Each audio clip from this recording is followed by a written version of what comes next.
Hello and welcome to Witch Please, a fortnightly podcast about the Harry Potter world. I'm Hannah McGregor. And I'm Marcelle Cosman. Hannah? Yeah? Hannah? Yeah? I need to make an erratum. Declare an erratum? I need to declare an erratum. I need to declare an erratum because I said an incorrect thing like a year ago and it has been haunting me. I mean, it's never too late to cite your sources, so let's talk it out in the sorting chat. Thank you. What have you done, Marcelle? Okay, listen.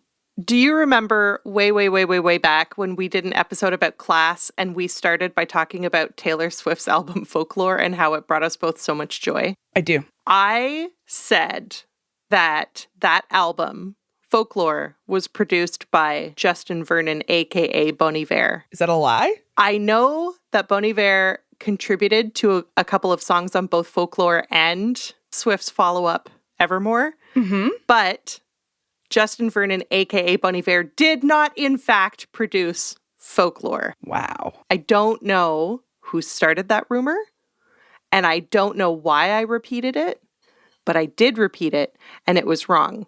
Folklore was actually produced by Aaron Dessner of The National. So I just want to publicly apologize to all white men for my inability to tell them apart. I'm sorry for giving one white man credit for the collaborative efforts of a different white man. The last class that I taught at the University of Alberta, which was just one of those like once in a lifetime kinds of classes where just like the right group of students came together at the right time and we just had a goddamn blast. Aaron, you vibed. Who nannied for you guys for a while, was in that class. Nannied? Yeah, that's a thing. Not for poor people, it's not. Yeah, Aaron. Yeah. Babysat. Aaron babysat. As well as I think a number of members of the U of A Quidditch team were also in that class. It was a really good class.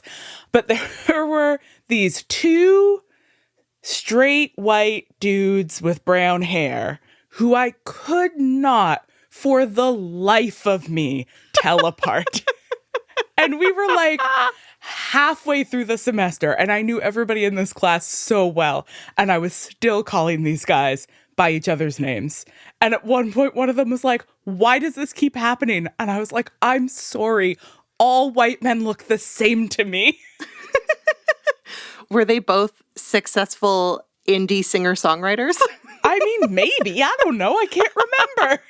Who could know? Who can tell? Anyway, Marcelle, what have we learned from this erratum? What lesson can we take away other than all white men look the same? Never give producers credit. Yep, never. Never. Well, Coach did not like that lesson. I was going to say just never attempt to, like, describe a woman's art via her relationship to a man. Okay, Hannah. Too much, Miss Andre? Wow. That is some shade to me that is unnecessary. I will have you know that Folklore remains one of my favorite albums. I listen to it chronically. It's a great album. It's a great album. I don't listen to a single other one of Taylor Swift's albums. Similarly, Wolf Parade's Apologies to the Queen Mary was produced by Modest Mouse, whose real name I can't remember. Oh. And it is their best album. Okay, so you love a collab. I love a collab, and oftentimes producers are very good. And the producer plays a significant role, and you should know this as a writer who has collaborative relationships with editors, that the producer is a vital part of the creative process. Okay, so that's not, I mean, if the producer was that vital a part, you'd think he would have gotten that right. How dare you? This podcast is canceled. I'm going to cancel the treat that I had planned for devastating fun facts.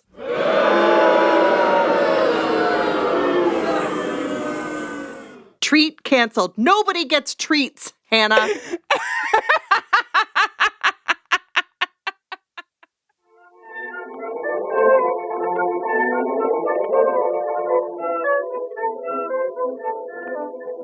This podcast might be all grown up, but you never forget your first love. Granger Danger.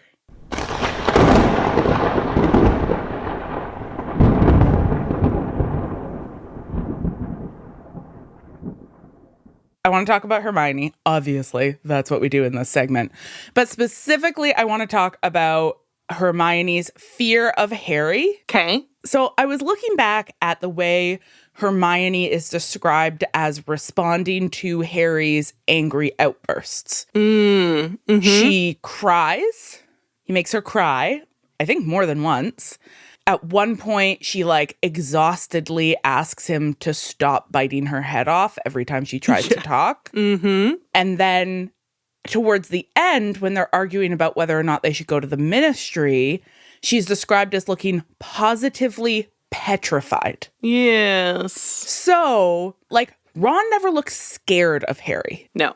No, he, feels bad that Harry is upset, but he is not described as being afraid of Harry in the same way that Hermione is. I am puzzling through what to make of this. My first instinct is that I want to think a little bit about the sort of gendered nature of men's aggression and the way in which anger is a socially sanctioned emotion for men, much more than it is for women. And the sort of instinctive fear that I think a lot of women have of men's anger, because that anger always has the potential of turning to violence. And it's interesting to me and sad to think about the fact that even this really, really trusted friend, when he starts yelling, Hermione feels a little afraid of him. Yeah.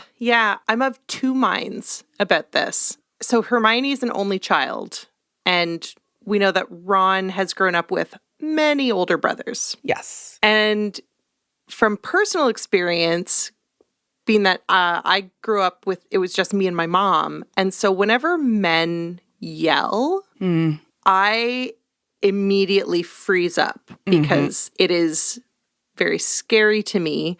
And I just don't have any experience of men yelling in a way that isn't threatening or violent in my personal history. Whereas I imagine that growing up with 5 older brothers, you might hear a lot of men yelling. So I totally think you're right that men's anger has much greater potential to turn to violence, but also the ways in which when you are not accustomed to the range of emotions that are available, that when you don't have that sort of I don't know how to phrase this. I think that you're onto something there with the Weasleys and how they are an emotive, loud family. And we see Molly Weasley yells, people yell in that house. And yelling or displaying a big emotion is not a deal breaker in their family, right? People can sort of be over the top and be overwhelmed and have big feelings and make those big feelings known. And then they continue to be a family unit and everything is mostly okay. So that has maybe been modeled to Ron in a way that he can vibe with it. Whereas Hermione, we know, comes from what seems like a pretty middle class, single child, professional household. Her parents are dentists. And you kind of picture a version of her childhood where people did not raise their voices. But I had an older brother who yelled a lot, and it made me more afraid of men yelling, not less. Because unmanaged male anger is scary for a reason. Yeah, and then if we think about Uncle Vernon too, like Uncle Vernon yells and threatens Harry constantly as Harry's growing up, right? And so if Harry is modeling the kind of uncontrolled masculine rage that he has come to associate with like feeling out of control, it makes sense then that it would be a kind of like violent outburst. Yeah, and is also very clearly Harry like signaling that he needs help. Mm-hmm. But, you know, Hermione is not equipped, nor is it her job to help him. I said I was of two minds, and the other mind that I would like to posit is that perhaps we can think about these exchanges and these descriptions of Hermione as being like afraid and scared, and like because these are Harry's reflections, because the stories are told from Harry's perspective, that these interpretations of her emotions might be informed by his own guilt, because we know what happens when they go to the ministry. We know that he will come to realize that she was in fact correct the whole time. Oh, that's really interesting. But I think these things can coexist, because I think that it's entirely possible that Hermione is afraid, rightfully so, of Harry's like violent, unchecked anger. But then at the same time, we might maybe resist that interpretation of Hermione as being emotional, because like you were saying earlier, like anger is an emotion that is allowed for men in a way that culturally it is not allowed for women. But fear and crying are allowed for women and often expected of women in a way that they are not allowed or expected of men. It's one of the forms of description that is most unreliable in this series is Harry's interpretation of how other people are feeling, which he often attributes to them via adverbs describing their speech, right? And like there's a moment that you point out in the original run of the podcast where like Sirius is being like gleeful about Harry's parents being dead. And we know there's no way Sirius is gleeful about his best friend having been murdered. But when you start to track it, you really see that he's doing a lot of that kind of interpretation, often through adverbs and adjectives. I've been really noting that this time around. We'll get to it later, but when he describes Umbridge's clothing, it's like she's wearing a horrible pink headband and her robes are luridly floral. Like, there are these words that are dropped in that are often the sign of how Harry's interpreting things. And so interpreting Hermione as looking positively petrified, I mean, it is his interpretation. She's obviously feeling something in that moment, but that might be more a sign that he feels out of control and feels badly about how he is impacting his friends, that he is seeing her as being afraid. Incredible. So complex. Literature.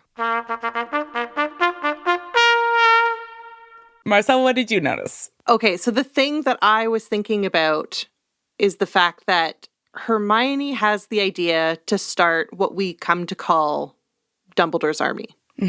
This is her idea. Absolutely. And it's a great idea. It is probably Hermione's best idea in the entire series. And yet, Sirius Black's enthusiasm for it makes her doubt her own great idea. And Sirius is like, yeah. And she's like, oh, actually, no. No, thank you. I'm wondering, like, is this Harry's sort of skewed interpretation of Hermione just like doubting or being against everything that Sirius suggests? Or, you know, maybe is it a situation where like Hermione's lack of confidence in herself means that she's always judging her ideas in relation to what the opinions of other people would be. So like if McGonagall or Lupin says it's good, then it's good. But if Sirius or Fred and George say it's good, then it's super suspect. Super sus.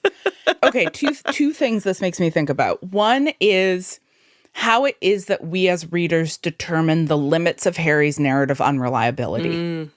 Because if we push it to an extreme, as McLuhan might say, then we can't know anything. because it's all through his perspective. Maybe it's all a fever dream. Maybe he hit his head in the zoo in the first episode. Maybe he got bitten by that giant snake. And this whole thing is a fever dream he has as he's dying in the zoo. So, like, that's an extreme possibility. I love this. Thank you. It's my new fan theory. It's the Jacob's Ladder meets Harry Potter fan theory. So what I tend to do with the series is believe that every event is accurate and that the interpretation of those events is subjective. So the things that he says happen are happening, but the way he interprets the things that happen is his interpretation. Okay. Right? So like Sirius says what Harry says Sirius says, but his interpretation of what Sirius says is subjective. It's just an interpretation. Okay. So in this case, I would be inclined to say, and that's just like a limit that I've set because anything less is unruly. because anything less is unruly. Yeah, exactly. Because like at a certain point, it just becomes an untenable interpretation that you're just like, well, did Sirius say anything in that moment? Like he must have said something, but how do we know what he said? Does Sirius exist? Like it's all just representation. So you gotta set some boundaries around your interpretation at some point. And so that inclines me to say that yes, Hermione, upon hearing that Sirius likes the idea, does say, actually, no. No. And that makes me think about this question of how Hermione relates her opinions to what she thinks authorities would think of them. Because she is really concerned with external validation, with having an authority tell her that she is right and good. Does this resonate with you? Because it certainly resonates with me. Yes. Yeah. Yes. Yeah. I mean, it's a type, right? Like, I think that there is a type of personality that really, really wants things to be verifiable, the world to have some sort of stability, there to be right answers to tricky questions. And when, as you get older, you start to figure out that, like, actually no external authority is going to grant you a clear path to how to live your life, that actually you have to work those questions out for yourself. And that is a hard thing to start doing when you look around and are like, who's the adult in the room? And you're like, oh no, it's me. I am the one who knocks. Wow, Heisenberg, deep.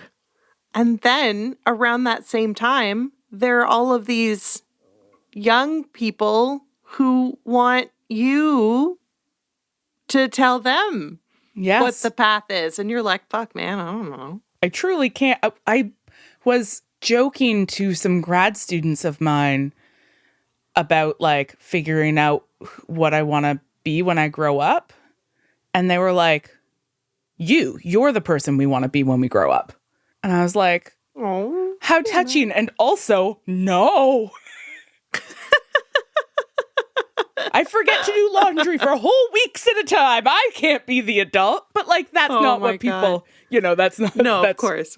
But yeah, that I find it so relatable to be like, I have a great idea. And then somebody you don't trust is like, that is a great idea. And you're like, never mind. It's a very bad idea. I'm sorry I said it. I take it back. Nobody do it, please. Ugh. Hermione.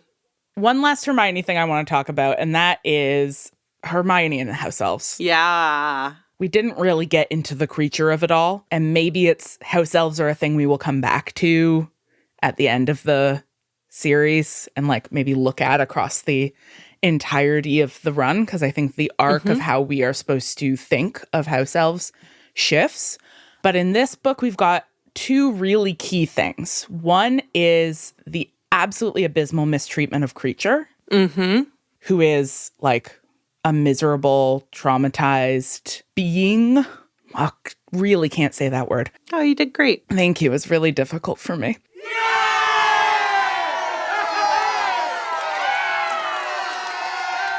Who is treated really badly by everyone, particularly by Sirius, and who Hermione keeps saying, like, could we maybe treat Creature a little bit better? And everybody's like, no, absolutely not. And then Creature's betrayal is pretty fundamental to Sirius's death, which is not, like, I'm not victim blaming. Wait, which victim? They're both Sirius. It's not like Sirius, you had it coming because you were mean to Creature. Yeah. Right. But, you know, she is right that had they made more of an effort to be humane with Creature, he might have, like, not betrayed Sirius in that same way. But in the same book, we have her doing that, like, deeply troubling action of knitting clothes and trying to hide them in garbage to trick house elves into picking them up and freeing themselves against their will, which is really messed up. Okay, I want to touch on that because the thing that occurred to me this time around as I was reading it is that Hermione is not the master of the house elves. Yeah. And so I don't think she can free them. No, she definitely can't. No. And so to me, it just added a whole other level of, like, her, like, fucked up relationship with understanding how enslavement works, because she seems to think that she can free them and that she has an obligation to free them and that she must do so via stealth. This is not a productive, like, putting aside the ethics of, like, whether or not what she's doing is acceptable, which it's not. It's also, like, totally bananas. It's not good, but it's not good. And one thing that really occurs to me is, like, is still learning her activism. And there's basically nobody in her life who she can think this stuff through with. Because no one takes it seriously. No one takes it seriously. No one takes her seriously. Nobody's listening. So she can't sit down and have a conversation with somebody about, like, how do we do this? But also, you can tell that she has her own sort of latent dehumanization of the house elves at work in how she is treating them. Because if she was actually interested in house elf solidarity, she would be talking to and working with house elves. Like, you don't, if you want to, like, work in, you know, protect a particular group, you don't just do what you think that group needs. You talk to them. You know, and hopefully at some point somebody will point that out to her and she'll, you know, like she's a child. She is still learning how to do this stuff. Like, I think there's a huge amount of complexity buried in her relationship to the house elves and the fact that she is actually right. Yeah. That, like, they should all be treating house elves better. And that is ultimately proven to be true by the narrative. But I mean, we get so little of it because it's just the glimpses of what Harry decides to tell us. And we know a ton is happening sort of off the page. But, like, I think it's such a good representation of, like, early fumbling attempts at being an ally or being an organizer. And just, like, you're just collecting pennies for UNICEF.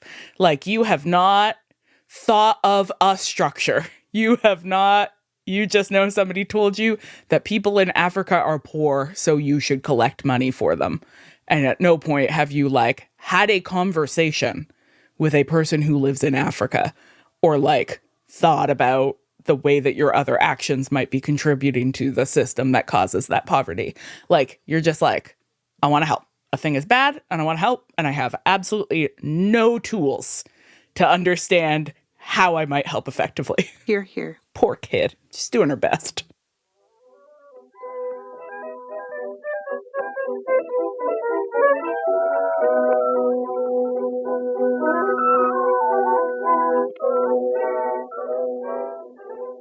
I don't know about you, Hannah, but over the last couple of weeks, I have been hemorrhaging money buying fun clothes online. It is the only thing that brings me joy and simultaneously allows me to feel some small sense of control over the chaos that is my life in this ongoing, endless pandemic. Let's explore other underpaid instructors who similarly impulse buy sweaters after a few glasses of wine in Lewk Book. A perfect intro. Okay, it's gonna surprise no one to hear that I am obsessed with the way Dolores Umbridge dresses. Mm-hmm. It just is fascinating to me. So, okay, I'm going to start off by giving you a few descriptions. You know, this is what I love to do. Just be like, all right, here's our new villain, and here's how they dress. Yes. When we first see her, she's initially just described at length in terms of Harry's perception of her as being ugly. Mm-hmm. And the only thing we get of her outfit in that first scene, which is during the trial, is that she has a little black velvet bow perched on top of her short curly hair that puts him in mind of a large fly that she was about to catch on a long sticky tongue. So gross. She's animal-like, she's monstrous, and she's got this like weird out of place sort of hyper feminine accessory. When she shows up at Hogwarts on the first day, she looks, Harry thought, so we know this is Harry's interpretation, like somebody's maiden aunt, squat, with short, curly, mouse brown hair in which she had placed a horrible pink Alice band that matched the fluffy pink cardigan she wore over her robes. Do you know what an Alice band is? I have always just assumed that it's a headband. Yeah, it's like an Alice in Wonderland style headband. Is it like how Americans call toques beanies? No, it's nothing that perverse. I think it's a particular style. I think it might be the kind of like velvet padded headband. Oh. But like, it's a very girlish headband. You know, I think part of what's happening here is that like, it looks inappropriate on an adult woman. Gotcha. Mm-hmm. And aligns with the fluffy pink cardigan, which over wizard robes is a hilarious mental image. Like, for the most part, when people are described as dressing in an esoteric fashion, it's either through an accessory, like Fudge's lime green bowler hat, or through the color of their robes. Like Lockhart and Rita Skeeter have like really brightly colored robes. But the fact that she's just wearing regular robes and has put a cardigan over them is bonkers. Do you think her arms are in the sleeves, or has she done the thing where it is just buttoned, the top button, and it is over her shoulders like a cape? Oh, I prefer that. I think that would look better. I think arms in the sleeves would maybe be I feel like maybe the robe material would bunch up, but you could like just clip one over your shoulders. Maybe she's got some like big like rhinestoney costume jewelry clip that like holds it shut over the front. A brooch? A brooch, if you will. Okay, so we see her again on the first day of her class. She's wearing the fluffy pink cardigan of the night before and the black velvet bow on top of her head. Love this. She's mixing up her accessories, right? It was the Alice band the night before. Now it's back to the bow, but keeping the cardigan. And then we encounter her again in her office, where we see that the aesthetic of her clothing extends to all of her environments. So I'm going to read you this whole description. Quote, "The surfaces," this is of the Defense Against the Dark Arts office, "the surfaces had all been draped in lacy covers and cloths. There were several vases full of dried flowers, each one residing on its own doily, and on one of the walls was a collection of ornamental plates, each decorated with a large Technicolor kitten wearing a different bow around its neck. He had not noticed her at first because she was wearing a luridly flowered set of robes that blended only too well with the tablecloth on the desk behind her." I love this. So there's like so much to unpack here, right? There's like the straightforward misogyny that like hyper feminized clothing, environments, accessories are almost always vilified in this series. That when we encounter anyone who is hyper feminized, we are immediately led to be suspicious of them. I think there are also, a la Rita Skeeter, transphobic undertones, that the way that she is dressed in a very feminine way, but that her face and manner do not match that expectation of femininity is part of how we are being told to be suspicious of her. Mm-hmm. And I also think, referring back to our episode about shape-shifting, that there's just in general a sort of suspicion of hypocrisy. That somebody who very clearly dresses in a way that does not match their personality is particularly suspect.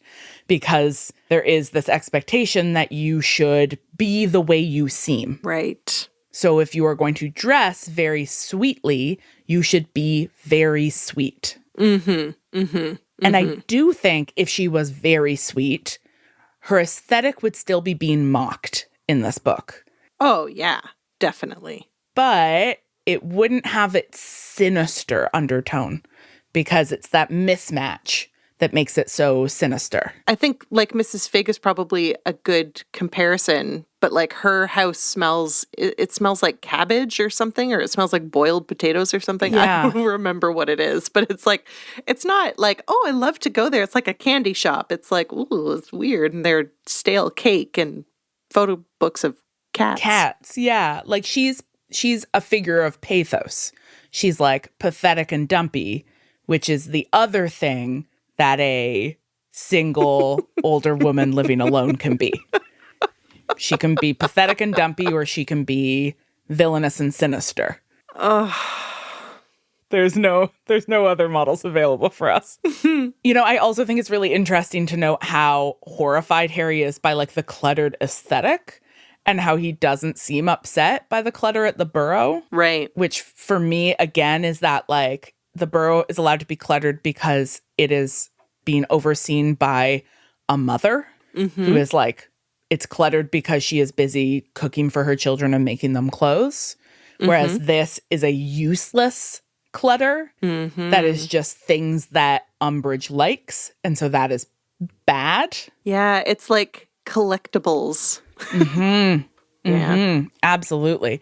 And I mean, obviously there's a personal resonance here for me as a maiden aunt who has been known to wear a age-inappropriate bow on top of my head and unironically has, metaphorically speaking, and unironically has like some dried flowers in a vase right now. I'm like, yeah, you know what? I don't have a bunch of decorative plates with kittens on them yet. But you could. You could. Any second now, and it wouldn't confuse people. No, especially the idea that they are large Technicolor kittens. Like, what does Technicolor? Why Technicolor? Is it like pop art? I just love it.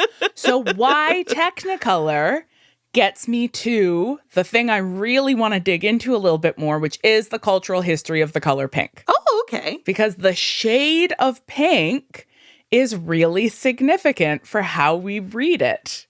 Okay. And while she wears a lot of pastels in the movie, the only actual descriptions of her pink that we get in the book are lurid and Technicolor. All right. So trashy, over the top.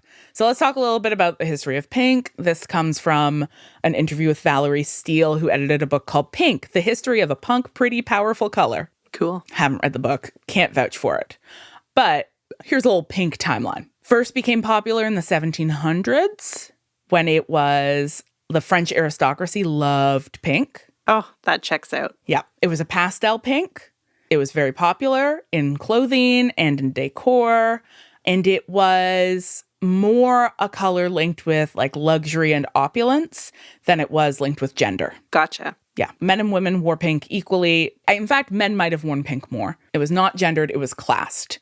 It became gendered in Europe in the 1800s via that sort of period, what I refer to as the Brummelsization of fashion, that sort of period when men began to be expected to be wearing sort of dark and somber tones, and any color became associated with femininity. Girls wore colors, men wore black. So pink started to be associated with something women wore, but it also started to be associated with sex work because of the link between pink and genitalia.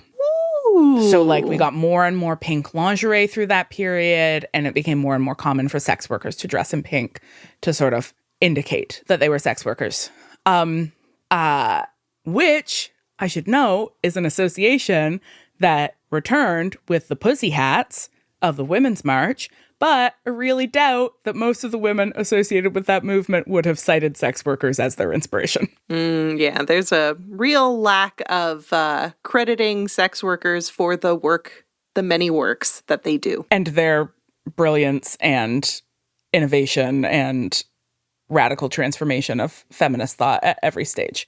So the next big shift in how we think about pink comes with the Industrial Revolution and the rise of cheap mass-produced clothes and cheap mass-produced dyes.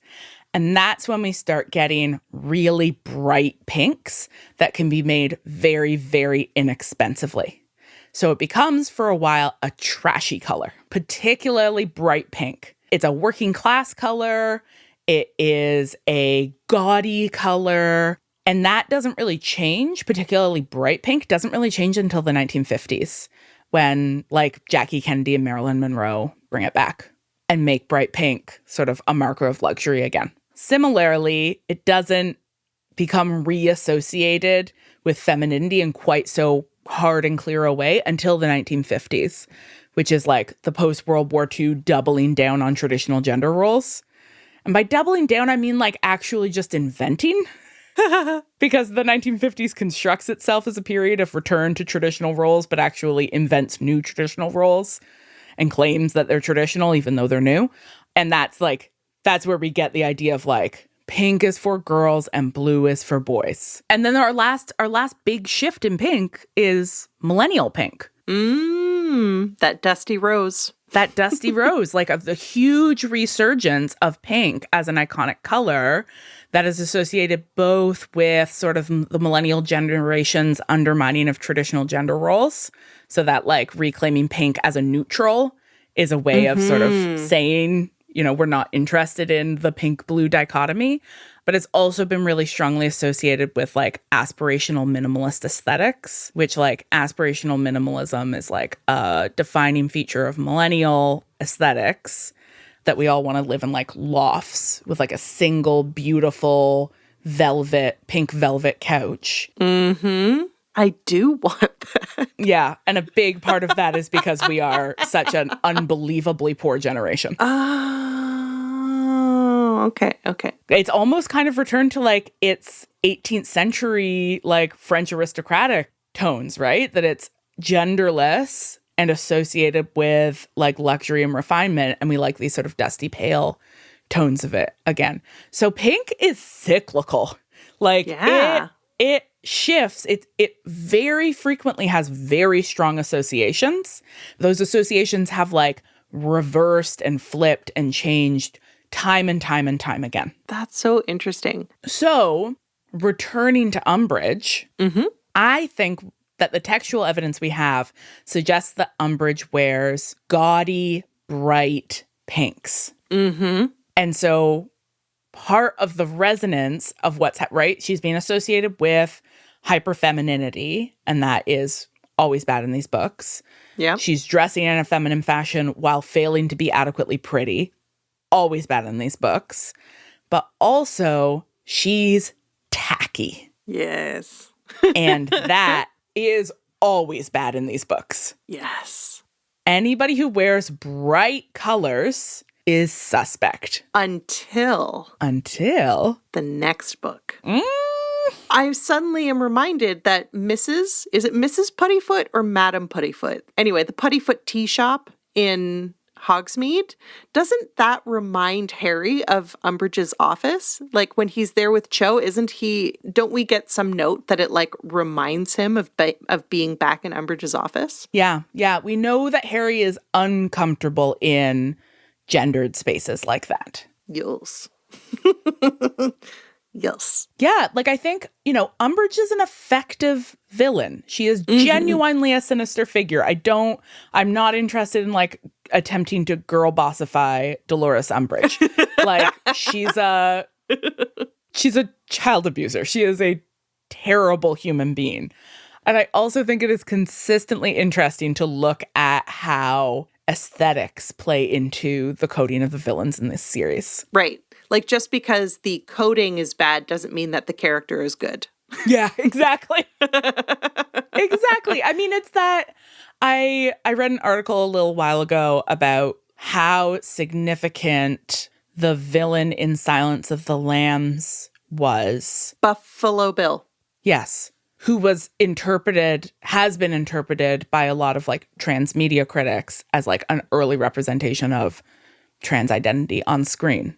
So it's like a moment that people are like, oh, I am drawn to this. I want to think about this. I think there's something interesting happening here in terms of how this character is represented, not hashtag girl boss, hashtag skin suit. Gross. Yeah, girl boss, gatekeep, gaslight, skin suit. Anyway, that was Lewk Book. Lewk Book. Speaking of suits, am I right?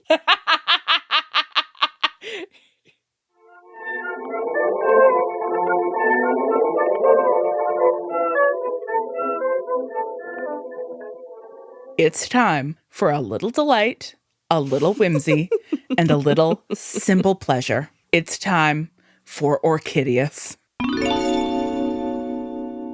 So this is the segment where we each note something we noticed for the first time in this read through and or something that delighted us. We both want to talk about Luna. Yeah, we just didn't spend enough time talking about Luna, so we have to do it now. Yep, absolutely. And Hannah, you know that I love to take every possible opportunity to celebrate heteronormativity. It's so funny to me that, like, you are a queer feminist who is so surrounded by queer feminists that it has led you to be like, well, I'm basically the most conservative person I've ever met.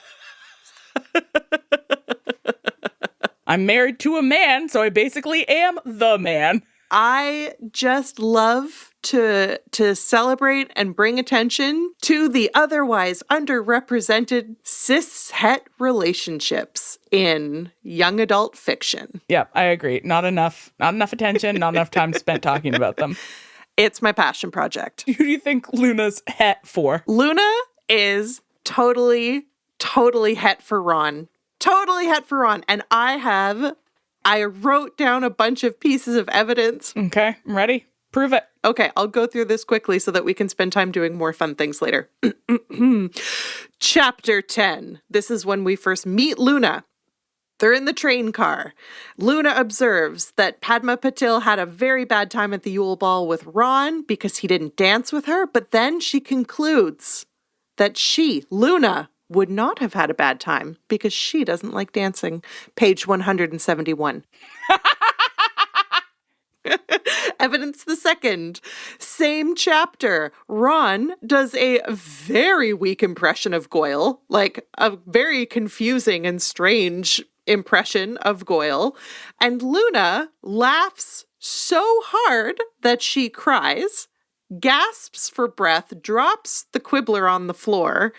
Ron actually thinks she's making fun of him. That's how hard she's laughing. But she just found him so funny. Page 172. Okay. Evidence the third. Chapter 19. Luna shows up to breakfast ahead of the Quidditch match between Gryffindor and Slytherin wearing a lion hat that she presumably made for the occasion because we've never seen it before and it roars, so we would have seen it if she had worn it to a previous Quidditch match. And she shows up specifically to wish Ronald good luck.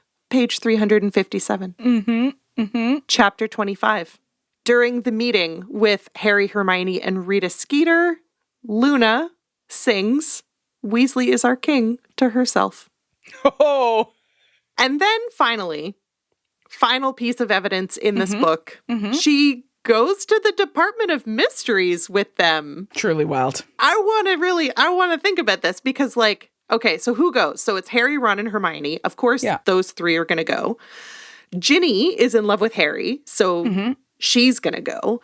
Neville has a crush on Ginny, but also is, like, really committed to proving himself in this book, right? He wants to avenge his parents. He wants to go. So Neville goes. Why does Luna go? She's just tagging along. We do not get any indication in this book that she's the type of person to like leap into a dangerous adventure. Yeah. Right? So she's got to have a reason for going. And I think that she wants to be part of I don't even think she wants to be part of the team. I think she just like wants to spend time with Ron. So she goes to a battle. Marcelle, this is so cute. Listen, it's my passion. What can I say? I mean, I'm convinced. Great. I'm convinced. And that makes me then want to attend to this in the next book and be like, are there any indications that was it merely a sort of short-term crush and she's over it? You know, the next book is where like Ron and Hermione sort of heat up a little bit. So like, are we going to see teen sex romperoo? Yeah, it's a teen sex romperoo. So are we going to see any reactions from Luna in that? Luna is, within the fandom, I think, often read as asexual because she's not seen in relationships with anybody. But she certainly has some kind of crush on Ron. Yeah. Yeah, and I wouldn't say that those readings are invalidated. No, they're not mutually exclusive. Yeah. No. Okay, I also want to talk about Luna. Okay. And what I want to talk about, what I really was thinking about in this read through, was Luna's credulity and why it's so interesting, particularly at this point in the book. So one of the defining characteristics of Luna as a character that's being introduced into this book is that she just believes in wild things. And that is treated by Harry and by the other characters in the book as silly or humorous. That she is constantly believing in things that are worthy of laughing at. And the only reason we as readers know that the things that everybody else believes in are fine and real, but the things that Luna believes in are silly, is because of the reaction we see people having to the things that she believes in. Because she'll just be like, yeah, you know, I believe in this random thing. And then everybody's like, ha ha. And then the next day they go to class and like pet unicorns. Yeah, like, why would Nargles be any less real than Nifflers? Why are Nargles silly and Nifflers are real and normal and fine? Like, we're just reading these like, weird, randomly made up words. Why is she like a crazy character for wearing radish earrings, but a lime bowler hat is the prime minister's defining characteristic? Like, there's no baseline for absurdity in this series. So we just have to believe. Yeah. We just have to take everybody else's word at it. But it does invite us to ask how people know what they know in this book, because in the next two books in particular, they're going to find out that a bunch of what they think they know is wrong. Totally. And a bunch of their sources of knowledge are incorrect. So it got me to thinking about how, like, our main three protagonists think they know what they know. So Ron is the one who comes from an old wizarding family, and he knows what he knows because he's been told it by his family. Yes. Particularly like, by his brothers, by his parents. Like, he knows what he knows because somebody told him that's the case. Hermione knows what she knows because of books. That's right. And on occasion because of professors. Yes. So Ron is interested in like inherited familial knowledge. Hermione is interested in authoritative sources of knowledge. And for Harry, it's experience. Ooh. He believes it if he sees it. Yes. Nargles are not real because he can't see Nargles. Nifflers are real because he is touching a Niffler right now. That sounds very dirty. I am also touching a Niffler right now. Listen. What I do in my own home is my own business. That is good and right. You're not hurting anybody. So, authoritative, familial, and experiential. So, in that sense, those main three give us these multiple ways to encounter the world. And also show us that no one of them is unassailable and that they're all stronger when taken together. Right? That like Hermione learns that books are not always accurate and that it has to be corrected by experience. But they also learn that reading books can be a useful source of knowledge that they can't find otherwise. Right? Like they learn that these can be correctives to each other, but that no one of them should be taken as absolute gospel. Sort of like the Deathly Hallows. Yes! So this is going to be so important when we get to the Deathly Hallows. But like the big example for me is the invisibility cloak.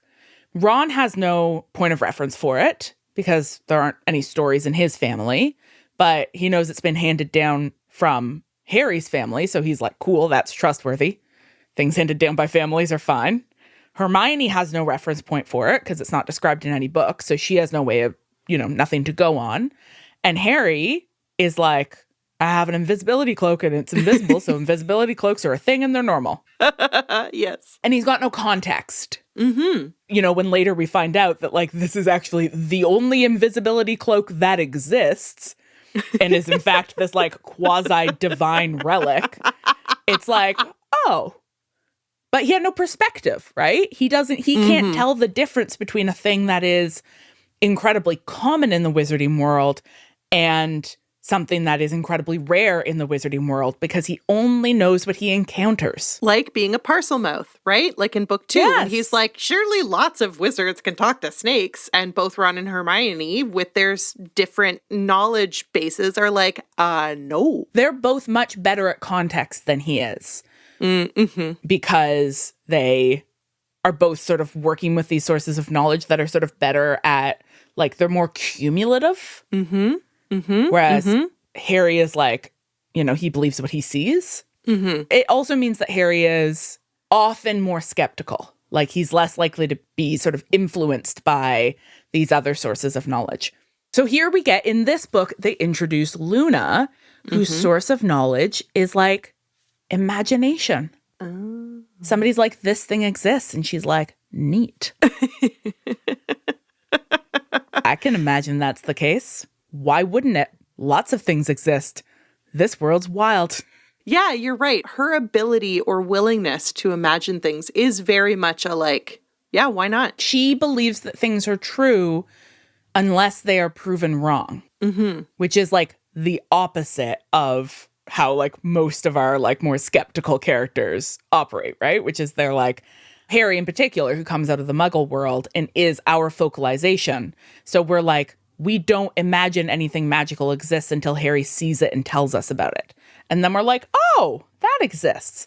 So we've got the example of the Thestrals that, like, from a narrative perspective, start existing in this book. Totally, yeah. Because Harry can see them now. And when Harry sees a thing, it becomes real. But actually, they've been there the whole time. And Luna and Neville have been seeing them the whole time. And just never mentioned them. But, like, that's not wild to Luna, right? That, like, her way of understanding the world has space for her seeing something that other people don't see or believing something that other people don't believe. That doesn't throw her off that thing. She's not like, oh, I think that this is real, but other people are telling me it's silly, and so I'll stop believing in it. And that is being cast a lot as silly, but that's in part just because it's through Harry's perspective. And like, she kind of has the opposite way of interpreting the world than Harry does. And that idea that her way of interpreting the world through like suspension of disbelief and credulity and willingness to imagine different things that are not obvious or inherent or received wisdom is like, I mean, one, it's a really interesting form of intelligence. She is, as Coach just pointed out in the chat, a Ravenclaw. So she is actually a hyper-intellectual person who is really interested in the question of, like, how we know what we know. And she is going to turn out to be right about the Deathly Hallows. Exciting. I just think, in this particular context, introduced into this book, Luna is this like really interesting reminder that even in a magical world where we're like surrounded by magical things, actually being willing to believe in impossible things is still a powerful skill. Yeah. Oh. She can believe in truly impossible things, like the idea that Ron Weasley is crushworthy.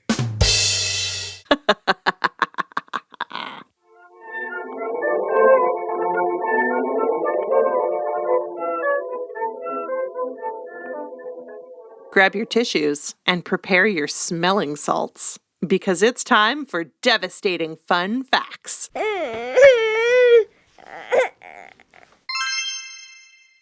In which I share some fun facts about Hogwarts students and staff not mentioned in the books because these things were not part of Harry's journey. Okay, I'm excited. Okay, so I have a little treat for today's, but first we'll do the classic devastating fun facts that might be sad, but are also touching and beautiful. I'm ready. My body's ready. So I keep a running list of these. We're on number 41. This is number 41 of the devastating fun facts that I have whipped up about the magical world. Incredible. So, fun fact, there are no balloons in the St. Mungo's gift shop, but there are self-inflating bubbles that are charmed to hover by the patient's bed. Isn't that nice? You know what? That's more sustainable too because we're running out of helium.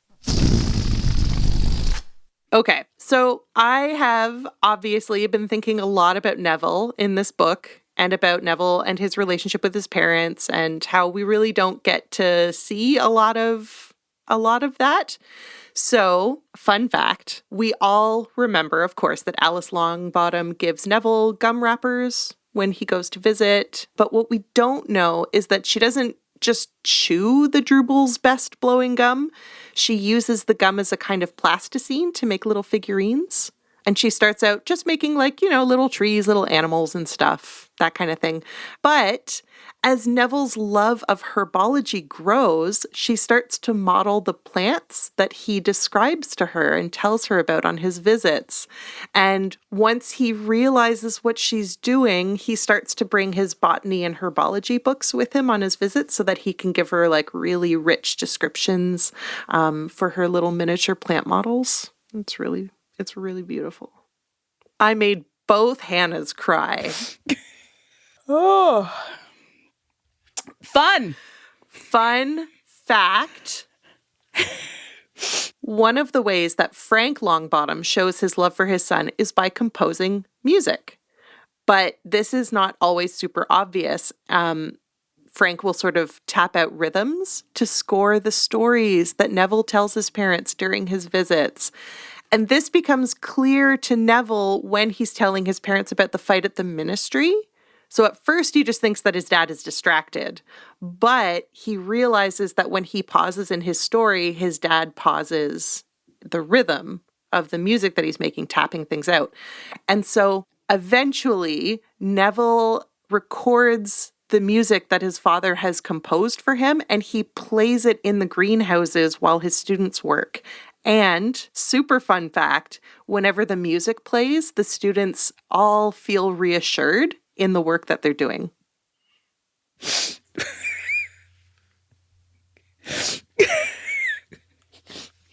God damn it, Marcelle. Listen, I just really wanted to give Neville some attention. Okay, fun fact. This is the last regular fun fact. Okay, so this is the book where we see Neville's confidence, if you will, blossoming. But one of the things that we don't see is the conversation that he has with Professor Sprout right before the holidays. Mm-hmm. So not only did Neville learn to fight and defend himself during the DA meetings, he also learned that aptitude for teaching can show itself at a young age. And seeing Harry teaching showed Neville that he could be a good teacher too. And so before the holidays, Neville drops in to see Professor Sprout to ask her about the road to becoming a professor of herbology.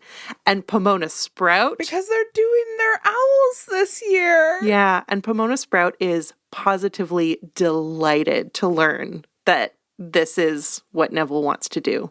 And will continue to take him under her wing going forward, knowing that he is sort of like her apprentice.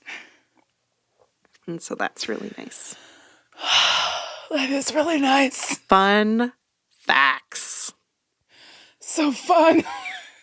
Okay, so now this little treat that I have is a little song.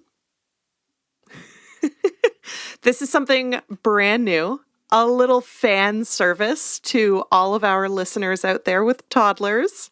I would like to present you with Creature Report. Okay, so in the children's cartoon Octonauts, at the end of every episode, they have what's called a Creature Report. And this is actually erstwhile tech support Trevor Chow Fraser's idea that we do Creature Reports to check in on Creature. Now that we have introduced Creature to the podcast. Oh my God, Creature Reports. So the song goes like this. Calling all Octonauts. Quasi! Peso! Charlton! Dishy! Inkling! Wait! Turn up! Coach, activate Creature Report. Creature Report! Creature Report! Creature report! Mrs. Blackenshirt, he'd know his place. He lives in a grim old space. He misses his old mistress dear, and resents it when he must adhere to Sirius's harsh commands, as the noble house of Black demands. Touch break! Go house elf, go house elf, go house elf. Creature Report! Creature Report! Creature report! We're done with the fun facts, which please at ease until the book 6 wrap up.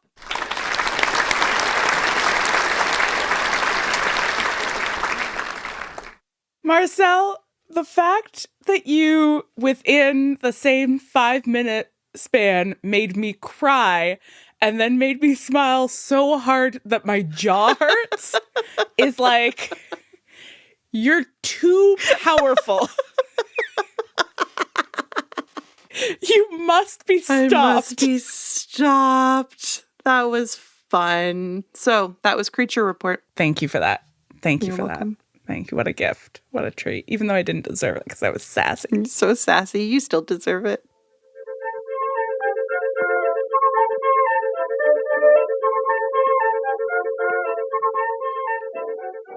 Before we close the door on 12 Grimmauld Place for now, let's point to some questions and concerns we want to keep in mind going forward. The one idea that I have feels a lot like cheating because we always talk about this and we've talked about it before and we will continue to talk about it anyway, but I think the role of print culture and the authority of the printed word will continue to be of the utmost importance going forward. Yeah, we got to do an episode on marginalia. Ooh.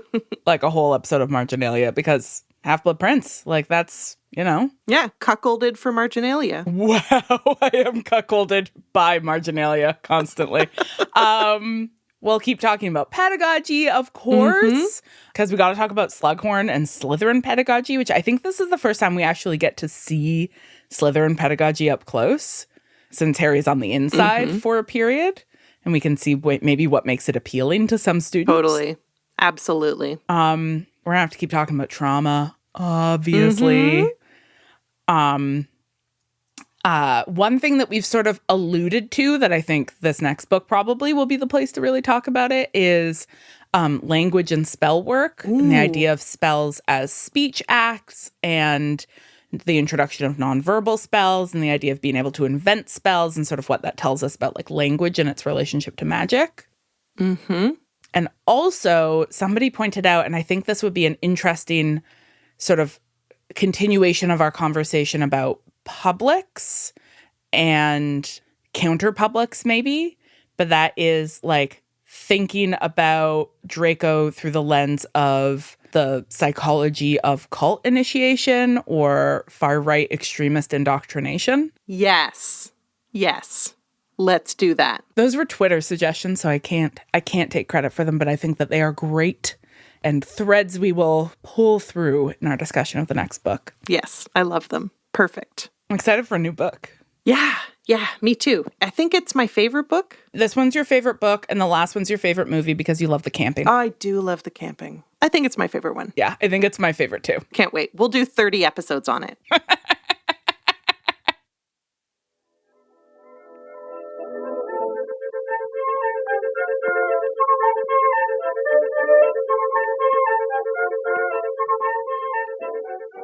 Thank you, witches, for joining us for another episode of Witch Please. You can find the rest of our episodes by heading over to notsorryworks.com or wherever podcasts are found.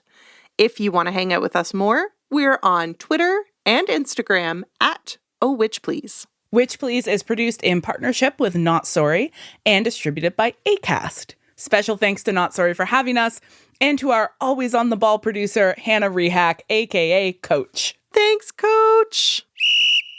If you're into the podcast, why don't you let us know by dropping a review on Apple Podcasts? At the end of every episode, we'll shout out everyone who left us a 5-star review. So, you've got to review us if you want to hear me down by the bay where the watermelons grow. Back to my home, I dare not go, for if I do, I'll have to say your usernames.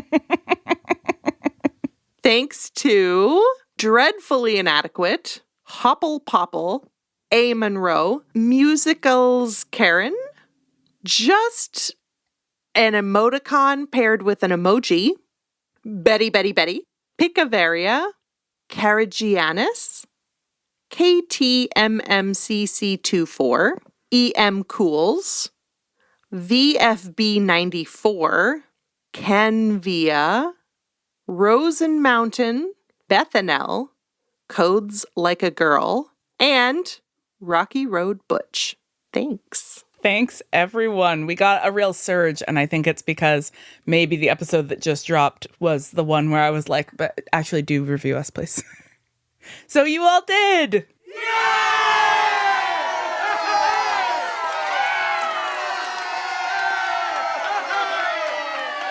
You're all amazing. Wonderful. You know who else is amazing? Who else is amazing? Coach?